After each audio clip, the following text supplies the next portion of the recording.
What it do, Go Crew? It's your boy Sweat, or the Earth Shifted, coming back to you with another message today. And today I really want to talk about lust. Let's not be stupid. We all catch ourselves lusting from time to time. No matter how much of a saint you think you may be, we all lust, okay? And it's nothing but just a human experience. It's just a part of this world, It's just some of the things you have to take with this life. And in this video, I want to talk about why we must flee lust and not fight it. Now, lust is a very powerful feeling. And when you begin to lust, you can almost notice, if you go too far, that you almost become possessed. It almost feels like a possession. It's like almost just open yourself up and allow it to, like, sometimes a dark entity. Now, all lust is not bad, okay? You have good lust and you have bad lust, all right? And I say the good lust is, maybe you have a wife, maybe you have a beautiful family, maybe you trust your wife, you love your life, you love your wife, and you would do anything for her. You would die for your wife. You are her protector, and she is your healer. She loves you, you love her, okay? Now, why I say that we must flee lust and not fight it is because when you fight something, okay, when you're fighting something as powerful as lust, you're already giving it more power when you have to fight something, When it comes to lust, God says you must flee lust. You must flee it. You cannot fight lust, because the more power you put into not lusting towards this, not watching bad content, not indulging in evil things, the more power you give to it, the more power it has over you.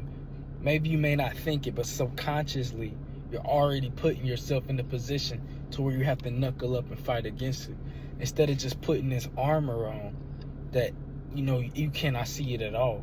You know what I'm saying? Now,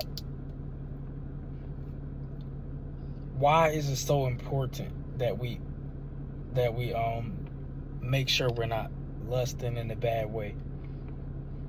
That's because lust slowly corrupts the soul. Bad lust, that is. It slowly corrupts us. It can turn a good man to the worst man on earth, okay? It can make you have these wild, erotic thoughts, and maybe it can cause you to think in ways you didn't know you were capable of thinking. You know what I'm saying? And it's just very powerful.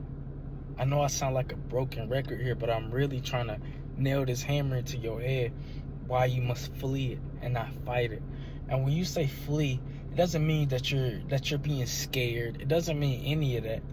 It just means that you don't see it. You don't see it. Just notice it and just ignore it. Let it go in one ear and out the other ear. You know what I'm saying? You don't need to have these wild imaginative thoughts, because it can corrupt you over time and just make you so nasty. That's why you have pedophiles in this world. That's why you have these monsters. That's why this Epstein thing is going on. That's why you have these high-ranking politicians who are into just, the most evil things. This is why. And another reason I say that lust can corrupt you is because lust isn't always, you can lust in multiple ways, okay? Lust isn't always sexual. Lust is like, you can lust for money. You know what I'm saying? Lust is almost like money is the root of all evil. For the love of money is the root of all evil. That's almost what lust can be like. You know what I'm saying? And lust can lead you to more demonic things just besides sexual activities. It can lead you into what, again, touching on these politicians. If you know, adrenochrome, things like that. It's a lot of things going on behind closed doors that you just don't know about. it's so many people in this world, so many, and it's just so many different possibilities, so many different thoughts in everyone's head every day that you just are unknowing of. Okay, I hope I don't sound too like a broken record in this video. I hope I'm actually saying something to you. This is a very hard topic for me to grasp, honestly, because I'm gonna be honest, I'm not a scholar in this. I haven't completely 100% beat lust. Okay, I don't think I will ever truly beat it. You know what I'm saying? I think for me, the best thing I can do is just keep fleeing, and slowly, after a long time of you just being aware of it, you can just build up this armor. You know, you're slowly building up our armor here. Oh damn! I thought I saw a Hellcat swap to Chrysler 300. Now, one other thing I want to say about lust, you know, it can lead to lack of control. Once it consumes you, like I said, it's a possession thing. It can consume you, and that can lead to a lack of control, not only in something sexual, but in all areas of your life. You become susceptible. You know, it weakens you. It weakens you. It takes away your self-control. And the reason that lust is so powerful, it can take away the best gift that you have, and that's free will. You can be controlled by these spirits instead of you controlling it. Now, love is better than lust. I'm gonna say that again. In my opinion, I value love more than lust. Me personally, I can't willy-nilly just go and, you know, stick my meat in anything. You know what I mean? With me personally, I have to have a connection. You know what I'm saying? If I'm dealing with a woman, I have to have a connection with you. Excuse me. And one thing that I am most attracted to about a woman most of the times is intelligence. I love a smart woman. I really do. I love a conscious, smart woman so much. You know, it's so rare nowadays. It's like that needle in a haystack. I really prioritize, you know, intelligence over anything, you know. And not only just intelligence, I also, you know, just good qualities, you know. And I just believe love can get you so much farther than lust can. Lust can only last you about until you get that off. You know what I'm saying? Once you get that off, you're done. And that's why we have post clarity with things. You know what I'm saying? You don't really have post love clarity. You know what I'm saying? You just kind of take it for what it is. You might be a little depressed, especially if it ends bad, but you know, it was love at one point, and it really made you feel good inside. You know what I'm saying? Lust does not do that for us. Sometimes it makes us feel disgusting. You know what I'm saying? And don't shame yourself for this. You know what I mean? It's the best you can do is just notice these things and change it about you.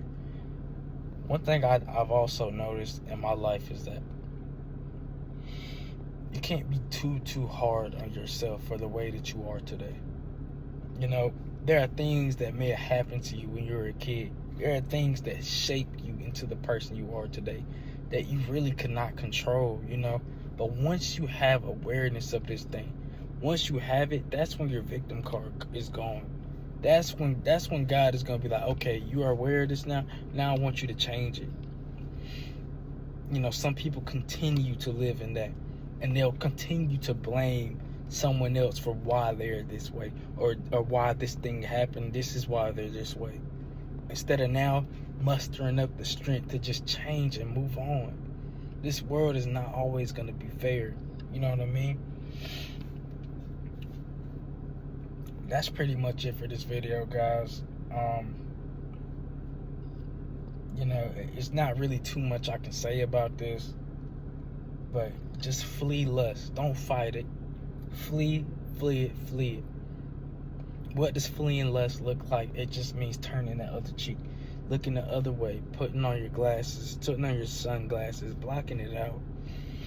Block it out. Don't sit here and knuckle up with it. Don't, because 9 times out of 10, it's gonna beat your ass. It's like Medusa. Just stare at it And it's gonna slowly creep into your mind, and it's gonna consume you. Alright guys, hope you guys enjoyed the video. I hope you understood that message I was trying to come with in this video. Yeah.